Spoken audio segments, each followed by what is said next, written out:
सुप्रभात प्यारे बच्चों, हम कर रहे हैं अपनी भाषा से पाठ 13 जैसे को तैसा।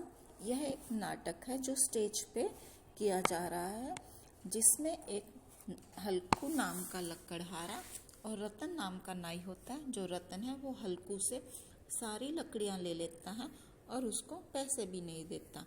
उसके बाद हल्कू सरपंच के पास जाता है और अपनी सारी बात बताता है। इसके आगे की कहानी हल्कू सरपंच को बता रहे। उसने कहा कि मैंने गधे की सारी लकड़ियां 25 रुपए में देना मंजूर कर लिया। तो उसने कहा कि गधे के ऊपर जितनी भी लकड़ियां थी उसने 25 रुपए में देने के लिए स्वीकार कर लिया, यानी कि मंजूर कर ली। परंतु वह काठी भी मांगने लगा, पैसे भी नहीं दिए और मुझे धमका कर भगा दिया। उसने कहा कि वह गधे की काठी को भी मांगने लगा और मुझे पैसे भी नहीं दिए जो मैंने लकड़ियां दी थी, और मुझे धमका कर यानी कि मुझे डांट कर वहां से भगाने लगा, डरा दिया उसने मुझे। सारी की सारी लकड़ियां गिरा ली और 25 रुपए भी नहीं दिए। उसने कहा कि जितनी भी लकड़ियां थी सारी वहीं पे रख ली और मुझे 25 रुपए भी नहीं दिए। रतन कहता है कि काठी भी तो लकड़ी की ही है, तो इसलिए यह भी उसके सौदे में आती है।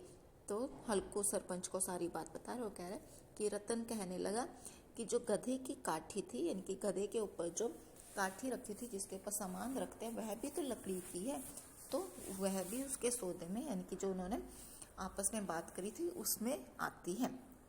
सरपंच फिर कहता है, अच्छा तो समझा। रतन फोकट में लकड़ी ढलवाना चाहता था। फोकट का मतलब फ्री में, मुफ्त में, बिना कोई भी पैसे दिए सारी की सारी लकड़ियां लेना चाहता था। पर उसका कहना भी ठीक है, काठी है तो लकड़ी की ही। खैर, तुम्हारे साथ अन्याय हुआ, तुम्हारे साथ न्याय होगा, मेरे पास आओ।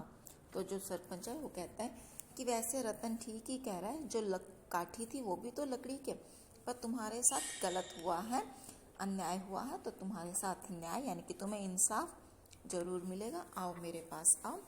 हल्कू सरपंच के पास, सरपंच के समीप जाते हैं कि उसके पास जाते हैं।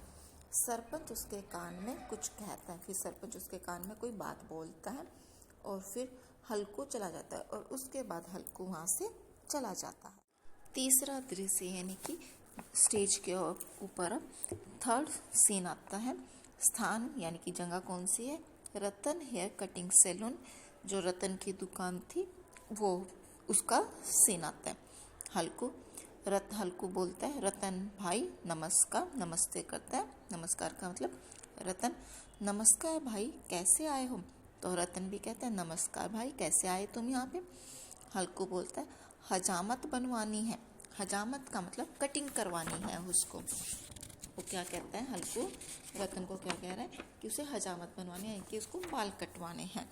मेरी और मेरे साथी की, उसने कहा मेरी भी मैंने अपने भी बाल कटवाने, और जो मेरे साथी यानी कि जो मेरा दोस्त है या जो मेरे साथ आया उसकी भी। रतन आओ आओ अंदर आओ। उसने कहा कि आओ अंदर आ जाओ। हल्कू, अच्छा तो दोनों की हजामत का क्या लोगे? तो हल्कू ने पूछा कि अगर हम दोनों कटिंग कराएंगे तो उनका कितने पैसे लोगे? रतन, बस कुल 10 रुपए लगेंगे। तो रतन ने कहा कि सिर्फ 10 रुपए ही लगेंगे। हल्कू, ठीक है तो पहले मेरी हजामत बना दो। तो हल्कू ने कहा कि ठीक है, पहले मेरी कटिंग कर दो। रतन बाल काट कर, अच्छा अब अपने साथी को भी बुला लो। तो रतन ने कहा कि ठीक है, अब अपने जो तुम्हारे साथ साथी आया यानी कि तुम्हारा जो दोस्त आया उसे भी बुला लो।